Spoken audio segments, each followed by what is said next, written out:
Hey, what's up guys? MKBHD here, and as you may or may not have heard, a new iPhone went on sale today. It's the new second generation iPhone SE. It costs $399. So in 2020, a brand new iPhone for $399. Now originally I wasn't going to talk about this until I had it in hand, but hey, quarantine content, right? Why not talk tech for a little bit? And there are just so many interesting conversations to be had because of this phone at this price. Fun fact, I already did talk about it in depth on the Waveform podcast, so if you want the long-form discussion version of this, it's the link below. You can listen to it anywhere.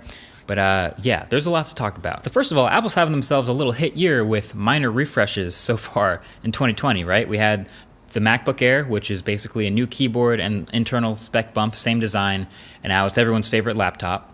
We got the new iPad Pro, which is basically the same iPad Pro with a LiDAR camera and an ultra-wide and a new GPU core. Bam, that's just extending their lead as the best tablet. And so now we have the new iPhone SE. So just so we're all on the same page, what is this iPhone SE?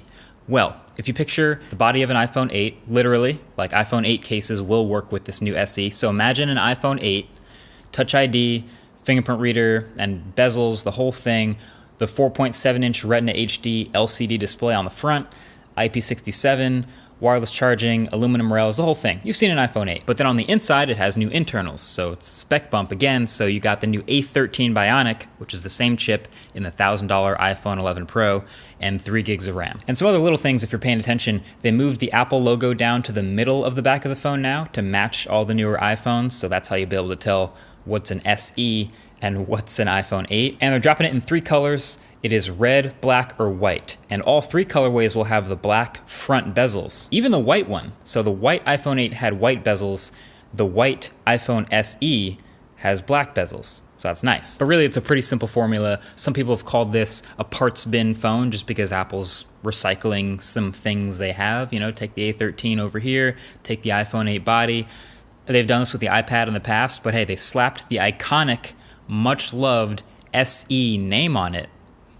Now it's everywhere. Well, actually, it's the price that's making it a crowd favorite. That's why it's everywhere, but the SE name was smart too. So I have a couple thoughts on what make this so crazy and so interesting, and I'm curious what your guys' thoughts are. But number one, will this be the best camera in a budget phone?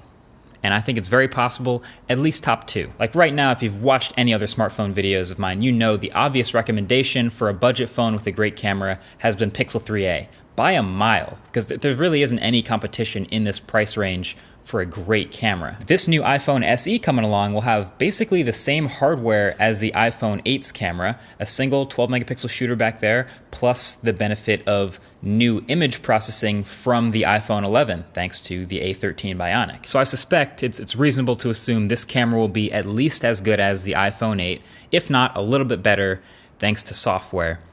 And I think that puts it right up there against Pixel 3a. It might not beat Pixel 4a when that comes out as far as camera quality, but video quality, I'm going to say this one's a safe bet for best video quality in a budget phone. Then number 2, Apple joining the spec for low budget race makes it really tough for a lot of the Android manufacturers that have been absolutely feasting down there. See, for the longest time, there has never been an option to buy an iPhone, a new iPhone, at that low of a price. We've seen, every year, new iPhone comes out, it's $800, $900, $1,000, even up from that.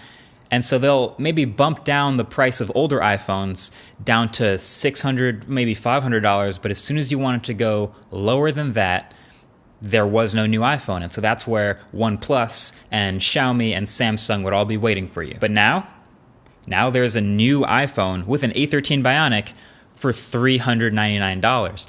And that's an easy choice for a lot of people. That's going to sweep up the rest of the sales that they were missing underneath the price of the lowest iPhone they had before. So that is scary if you're one of those Android manufacturers that's been basically thriving at that lower price because of the lower price. Like, it just became a really easy choice for a lot of people. I'm super curious actually to see the day 1, week 1 sales for this iPhone SE. Then number 3, is this more likely to be the best budget phone of the year or the best compact phone of the year? We actually talked about this exact question on the Waveform podcast, and the answer we sort of landed on was probably best compact phone. 4.7-inch display, in the iPhone 8 body size is compact by today's standards. It's not the good old precious, truly SE days that I definitely miss.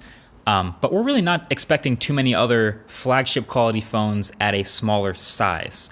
So maybe it's a lock already for compact phone of the year. But I think we are likely to see more options to come out and compete at this price. So we already know Pixel 4a is probably coming up soon. Samsung's always dropping stuff at this price point. We always see all the other competitors very active from $300 to $600. So we're expecting more competition there. But yeah, as far as small phones, it's really easy to talk about how this is not a new design. Obviously, Touch ID is old and big bezels on the front are old. But I'll get back to that in a second. That's not exactly what people are paying attention to at a $399 price. But anyway, my bottom line right now, we've been exchanging thoughts about this on Twitter, but I think this is Apple's best deal ever, which maybe isn't the highest bar ever from a company that's also selling wheels to their computer for $700. So, it's a great deal from Apple, but it is also one of the best deals in all of tech. But you really have to think about what most people want, what 95% of people want. I think we kind of sometimes catch ourselves in this tech bubble where we're always looking at the bleeding edge, high-tech stuff, but really it's a small percentage of us, maybe 5% of us that care about the design and being bezel-less and having a hole punch versus a notch camera, refresh rates, all this sort of stuff.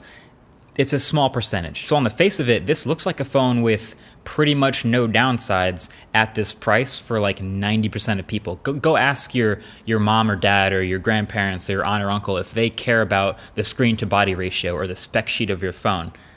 The answer is probably no. And if you told them they could get a brand new iPhone for $400 and it has the new A13 Bionic and it's a pretty great camera, you can get it in red, black, or white, which is kind of what I'm into, seems like a no-brainer. I mean, we still should reserve judgment for the full review when we actually get to use this thing. But I'm thinking, okay, what do people care about a lot in a new phone? Screen. And this happens to be a 4.7-inch screen, but it's the same pixel density, same color accuracy as the iPhone 11, so that's fine. They care about camera, and this is an iPhone camera. This is ideally iPhone 8 quality or better. Seems pretty good. They care about battery life, and honestly, an A13 Bionic in a screen this small, probably going to do fine with battery. And then price. And this is a $399 phone. And it's an iPhone, so it's familiar. People know Touch ID. People know iOS.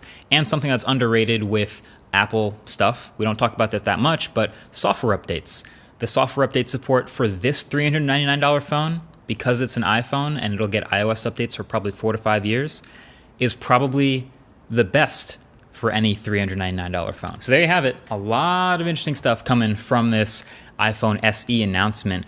Usually when we're talking about new tech, we're talking about the highest end, the bleeding edge of stuff, and that's what I like to focus on. But I guess the benefit of the world we live in is now that all this stuff is getting so good, you can bring down almost the bleeding edge tech way down in price and get stuff like a $399 iPhone that undercuts every single phone OnePlus has come out with for the past 2 years. It's a crazy time to be alive. Either way, that's been it. Thanks for watching this quick first impression, and catch you guys very soon in the next one. Peace.